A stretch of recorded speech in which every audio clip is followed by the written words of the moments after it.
Hi, I'm Kitty O'Neill, and I'm very excited to be part of Intermission with Colt McGraw. It's my first time on the show. I've seen the show. I'm very excited for it. So let's go, Colt.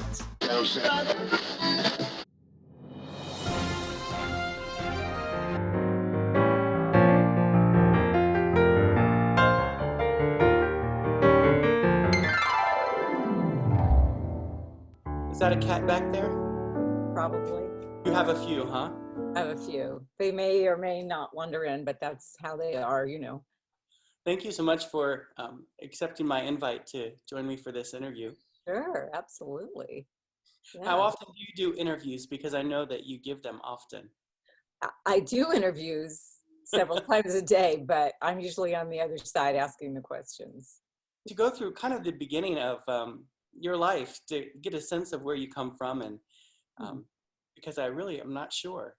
And Yeah. I think that that's such a telling side of who we are and who we become. But could you tell me where you were born and kind of about your parents, what their beliefs are probably, and um, what they did in their professions? Sure. Well, I was born in Columbus, Ohio, but I don't remember anything about it because I moved to Indiana when I was a very small child. My dad was an Air Force officer, so we moved around a lot. My first real memories are of Japan. We lived in Japan, and then we moved to the Philippines, and then Hawaii, and then Washington, D.C. area, and then California, and then back to Hawaii, where I went to college, and then back here. So my mom was a stay-at-home mom because moving around, moving a bunch of kids around, I have two brothers, was quite the job, especially when we were in foreign countries. My dad was kind of I don't want to say a hard-nosed military guy, but kind of. And my mom was the antithesis. She was raised in the South, and she was very genteel and very kind and sweet. And they were an amazing balance, let's say. Yeah. Well, I've seen some photos. What a beautiful woman she was too. Oh, thank you. I thought she was lovely. And you had a grandfather that served in the military also, and he was a general. Could you tell me about him? Yeah. He was very active, especially in the Second World War, and served at the time with General Eisenhower. They were very close. And he was, previous to that, he was Charles Lindbergh's military flying instructor. And I know, yeah, when I was growing up, my mom used to say, your grandpa taught Charles Lindbergh how to fly. And I'd be like, right, and then when I got older and I'd read, and I thought, well, that's true. And Charles Lindbergh's biography talks about him as an instructor. So, And what's his full name? his name was Aubie Casey Strickland. Very Southern name, Aubie Casey. Oh, I love it. Yeah. Great name. Yeah, it's a cool name. Yeah. We were fortunate enough to get you here in Sacramento. How did that happen? It was a transfer. My dad was the base commander out at Mather Air Force Base. So, and then when he got a tour in Thailand, and the family wasn't allowed to go. It wasn't real safe at that time. So we ended up staying here and bought a home off base, and he ended up retiring here. So that's how I ended up here. And you've been here since what year? Well, let's see, I graduated from high school here. So it'd be in the 70s, I guess. Yeah. Colt, it was so strange. I was living on the Air Force Base on Mather, and they bused all the kids up to Folsom, even though, Cordova was much closer, and there were other high schools that were closer. But I don't really know why that was, but they bused all the kids up from the air base to Folsom. Oh, wow. Yeah. I'm sure they had some reason. I don't know. I don't know if that was busing at the time, where they would take kids to integrate high schools. I don't know. Your career?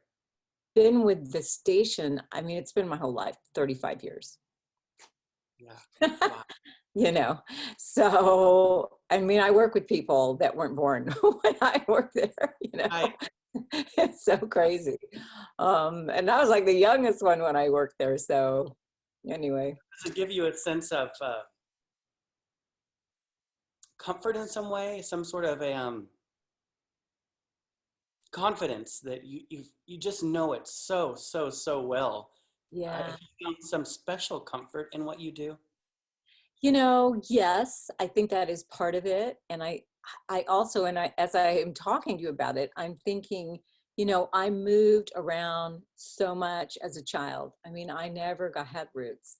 And so now I think, oh, okay, now I have roots in here in Okay. Sacramento. So I, Yeah. I guess I've been inclined to stay.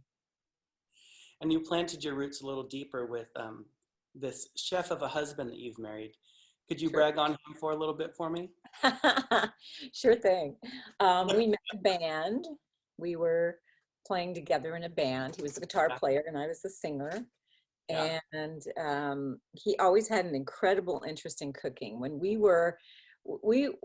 made a living as musicians. And so when we would travel, this is before my radio career, when we would travel on the road, he would like read cookbooks like novels and Wow. even say like, listen to this. And he'd like read a cookbook out loud to me. And I'd be like, this guy is very deep into cooking. Wow. And so it proved, it served him well, of course. But yeah, he's always loved to cook. And he's kind of, come up the same way that I have. You stick with it a really long time. We kind of got into our respective jobs about the same time when we both left the band and then started different careers. So. Yeah. But now, Well, yeah, now he's partners with Randy Perringer and works at all these restaurants. yeah. And give me his name. Kurt Spataro, That's pretty handsome, don't you think? I think. I, But, you know, I, yeah. I was crushing on him early on. Yeah. It Yeah, happened. You did it, Kitty. I know. And speaking of names, tell me about yours, would you? My name, Kitty. Yeah. Well, Not it's very common. no, I think it might be old fashioned too. It's short for Kathleen. And I actually grew up Kathy. But at one point there were like 5 Kathys in my class. Like it was just the name. And Yeah. I always wanted to have my own thing and be my own Oh, girl. I have an aunt, Catherine, and she went by Kitty. So I'm like, okay. well, if Catherine, my aunt, is Kitty, why can't I be Kitty? And I loved cats, and it just all made sense. So when I was about 12 or 14, I'm like, going by Kitty now. Wow. Pretty cool. Mhm. And I think it's done you well too, especially in your career. Yeah, Um, I think it's suited. It's so funny early on, really early on, people were like, I don't think we should Kitty just doesn't sound professional for news, right? But there was on ABC, there was an anchor named Bunny, and there okay. was Cokie Roberts, who's very esteemed in I journalism. And I'm remember. like, Cokie? You think Cokie's okay? But Kitty's not. So Yeah. I won the fight. Good for you. And I Yeah. think that they regret even battling you at this point, I'm sure. Yeah, probably. They feel pretty dumb. Like it mattered, you know. Well, from moving, here's my segue. Your passion for your husband Yeah. and your career to your passion for animals. What's going on? The animals. When I Speaking was, of why? The why animals. do I love animals? I don't know, but I could tell you that I do remember being a little girl and thinking, and we were only allowed one cat at a time. Yeah. And I remember thinking, when I grow up, I want to have cats all around me. I want to be surrounded by cats. And now I am. I love I it. don't know what it is. I just adore them. I don't know. I just like cats, Colt. What can I say? That's good. I mean, and you've done so much charity work, especially for the animals. I've read, and um, what drives you to be so charitable with your talents and all that you do? Well, I feel really fortunate that I can speak to a microphone to, thousands of people every day. And through my career, I mean, social media has changed the whole fabric of getting a message out, I think. But for many years, the traditional media was how people were able to really communicate in that grand fashion. And so I feel like I almost had a duty. Why are you laughing? I think it's such a joy. It comes from joy. Mm, okay. Yeah, Yeah, probably. Because you can. I help because I can. all of us can, but you choose to do it. You know, Yeah, I do. there's a distinctive difference, I think, between people that I believe we all can, but some of us, like you, choose to. You actually do it. I guess it goes back to, what we were talking about, it, motivation and intention. I just feel like I have to, I want to, I want to help. I want to help. I want to be a helper. Yeah, So, you certainly are, and you know that you've been recognized and awarded for all of the great things you do, and that's inspiring to me. For anyone that believes that they can make a difference, you prove to people that it is possible. So thank you for that. and well, you're welcome, Colt. And it doesn't have to be in really big ways. I mean, there's so many ways to make a difference. You can do it on a really large scale, and you can do it one-on-one with people every day. I mean, how many times you and I in our lives have been touched or moved or conversely, hurt by something that someone has said to us, a Hmm. friend, a stranger, even coworker. I Yeah, mean, right? So right. that can make a big difference in your own life, in your own circle. And I'm trying to be more and more mindful of that every day, you know? Yeah, I hear you. And you know what? I was thinking about this last night. I was someone had I swear this ties in. Yeah. Someone had told me to look at this documentary last night about Slab City in Southern California. Have Hmm. you heard about this? Mm-mm. It's kind of like if people just threw away um, standard civilization and formed their own little city where they had their own laws and so forth. And it's an interesting thing, but you Yeah. know, there's real characters they interviewed that live there, right? Because they're very different in interesting ways. But this guy said, and I wrote it down, Yeah. and he said, "Don't stop learning, don't stop growing. Work harder each day to be a better person than you were yesterday, and never rest on your laurels." Wow. And I Yeah. thought, for someone um, like this man who would, in a surface way, come across to possibly be a very simple-minded person to people because of his lifestyle choices. Right. Um, I think there's a connection there among all people, among all different types of people. That there's this, for some of us, for some others, there's a there's a deeper push. There's a deeper need to be involved and to continue to be a better than you were the day before. But I think that kind of relates to you always believing that you can give, that you can help someone, even if it's one by one, or maybe you have to try 5 times before you help that one person see something that lifts them, or whatever you can do. No, But I thought that was really special. no, and I think you're right, Colt. I mean, and I think the more time goes by and the longer you live, you kind of take stock and assess and think, why am I here? What is my purpose here? Yeah, Is it just to make a lot of money and get a great house and have a great job and, have family, have kids, whatever. I mean, sure, all those things, maybe, but really, really, ultimately, why are we here? right. And it kind of goes to what you just shared from that gentleman. To me, it is to grow every day, and it is to get better. We have to be progressing, we have to be improving.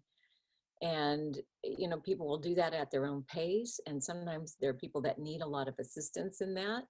There's always people who seem to be a bit more evolved than we are, and we might look to them, right, and go, okay, maybe they're a good example for me.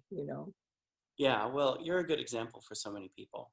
And Oh, that's the reason I brought it up. You know, I feel that from you, your intentions come solely from within, and it's such a beautiful thing. And I just wanted to recognize that. well, thank you, Colt. Yeah. You're a pretty great guy yourself. You know that. You, you, Well, I try. you I really do. I have been the recipient of one of your acts of kindness. I've So, been the recipient of many of your acts of kindness also. So, you know, we do what we can, right? yes, we do. We do. Something fun that you get to do, and I know it's work, so I Yes. hesitate when I say get to, but you have covered the Oscars for many years. Yes. Yes, I And I have. always enjoy seeing your coverage of that. And you've gotten to interview so many wonderful people in Mhm. Los Angeles and also here in Sacramento, a lot at the California Hall of Fame induction ceremonies and things like that. Um, in particular, you got to work alongside Joan Rivers, I've read. Yeah. Could you For tell me what you've learned from working alongside her in particular? to have a different approach. 2 years I was 2 or 3, I was right next to Joan Rivers. One year I was getting credentials with her, which means um, I was in line like right next to her, and oh my gosh, this was not bad. Well, I want to say maybe 7 years before she passed. She looked like a China doll. I mean, she was just amazingly perfect, Sure. the way that you can be made that way in Hollywood. But the thing about working next to her is I would see, like, everyone that comes down the red carpet, all the celebrities have their handlers. And they'll either, sometimes if they're not well-known celebrities, they're there for different kinds of awards, like, art direction or makeup or something. They'll sometimes have a little card and say, this is, the nominee for, best makeup or whatever. Anyway, some of them have that, but some of them, of course, instantly recognizable, so you know who they are. But they all have handlers because they need somebody that, kind of guide them down that craziness that is the red carpet. So I would see stars whose handlers would see Joan Rivers and go, and they would like make this big circle around her to avoid her because they were like, don't want to mess with Joan Rivers. But she had it down, man. She started the, what are you wearing? Who are you wearing? Rather. Yeah. Um, and she was aggressive, but she was a worker. She worked hard. She knew her stuff. She was Yeah. very well informed when she was on the carpet. She knew everybody, what they were there for. She did her homework.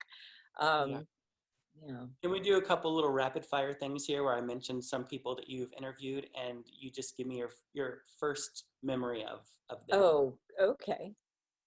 About Robin Williams. Hmm. Um, Gentle. Mm, that's a good one. Clint Mhm. Eastwood. Oh, a great Clint Eastwood story, but keeping his image up. I see. Yeah. And what about a summarized story here to follow up with that? Because I think that Clint sounds, Eastwood. yeah, Okay, I have to name drop a little bit real quick, and that's okay. forgive me. But I'm on the board of the California Museum, and Right. Dina Eastwood, when they were married, Clint Eastwood, she was on the board, and we were having a meeting down at their place, at their golf resort, down in Carmel, and Dina was telling these stories about Clint and how he loved animals, and there was a little bunny, and she would talk about how he would go out to feed the bunny, and he would say, come here, little bunny. And she was like really sweet stuff. And I remember we were at lunch, he looked up and he went, that's enough. And I thought, oh, he did not like that image of Clint Eastwood baby talking to a bunny. What about Harrison Ford? Harrison Ford, oh, he was a little perturbed when I saw him. He was a little, it was too much. I didn't think when he was on the carpet for the museum, it was more than I thought he could handle. He wasn't expecting all the paparazzi. Yeah. And lastly, Joan Baez. Joan Baez, um, she was very sincere, I would say. Yeah, Yeah. she had a sincerity about her. Yeah. I believe that's sometimes a practice, and I'm glad that she practices it. I was working at the Mondavi Center for the Performing Arts as an artist relations coordinator for a couple of years, and Fabulous. and we had Joan Baez there, so I managed the hospitality backstage, and I was watching her show from side of the stage, and it was one of those shows you were actually really excited that was coming to town. I was, Yeah. and it was her Fare Thee Well tour, and she came off stage, and we had lunch previously in the green room, and I also thought extraordinarily sincere. Mhm. And I have this cherished memory with her. And it's at the end of the show, sold out at Mondavi Center, and Oh gosh, yeah. she's fully sincere and present. Mhm. It- that's why I'm thinking she has these incredible practices, I can imagine, to always be in this energy. Mhm. And she goes to walk off stage, and she walks off the side that I'm standing on. And as she's approaching the side and coming, to the back, she reaches her hand out to me, and I take her hand and we walk back to her dressing room. And I thought, what a special moment if you're able to realize, how special it is to be able to get that opportunity to spend that moment with her from right after that show during her farewell show, that she's Mhm. so present and sincere and get to just simply take a little walk with somebody and hold their hand. And I Wow. thought, what a responsibility and um, what a gift that was. And I'm sure you did it beautifully, and I'm sure you were probably fluttery inside, but you were very calm on the yeah, outside. but I'm so glad to hear you say sincere, because Yeah. that's something that I also witnessed. Hmm. Do you have anything that you want to achieve? Any secret little dreams that you may have still that you haven't? Well, yeah, I mean, I've been really fortunate to do so many of the things that I've wanted to do. Right. I wanted to do music and do it with my husband, and we're doing that. And, Yeah. I just signed another 2-year, third-year option contract. So I may, probably still be doing that for a while. High Um, five. right? Thank you. Yeah.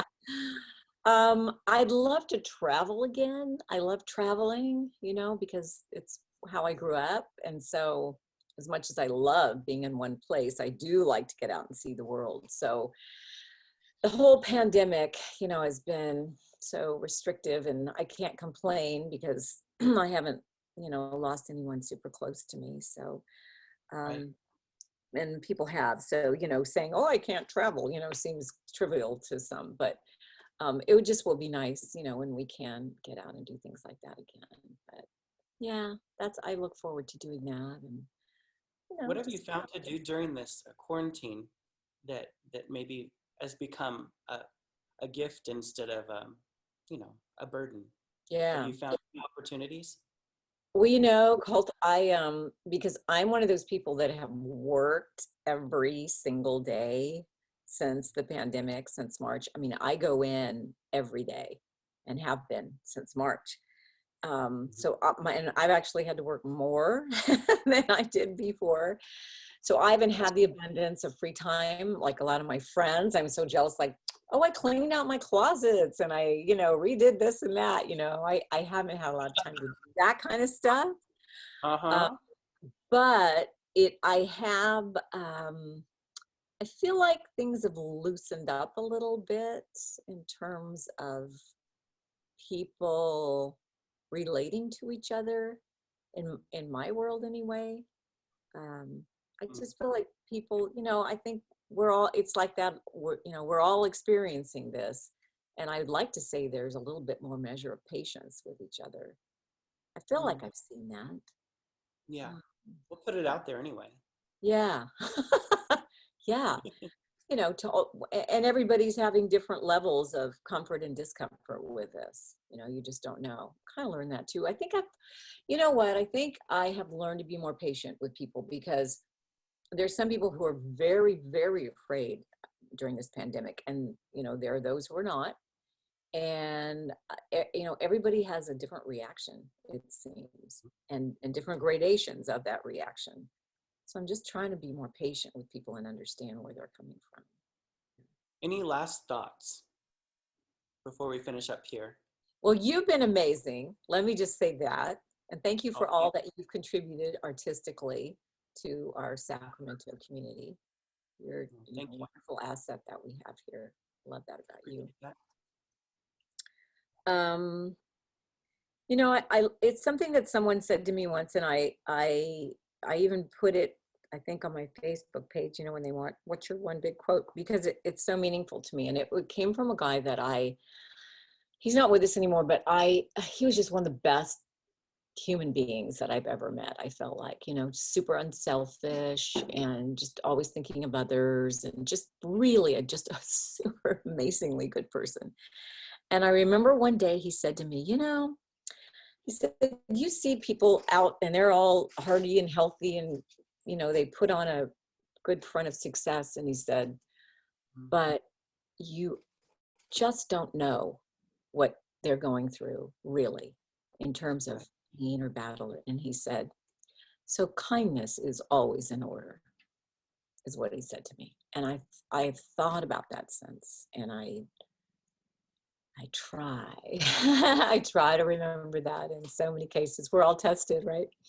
But I try to remember that. It kind of goes back to the thing we were talking about with intention, motivation. Why is somebody, you don't always know why. There's stuff under the surface that makes a person who they are. And you don't always know what that is. And so, yeah, so you got to be a little patient, try to find out why people are what they are. Yeah, and hopefully people will be a little patient with us, right? Yes. Yes, Yeah. I hope so.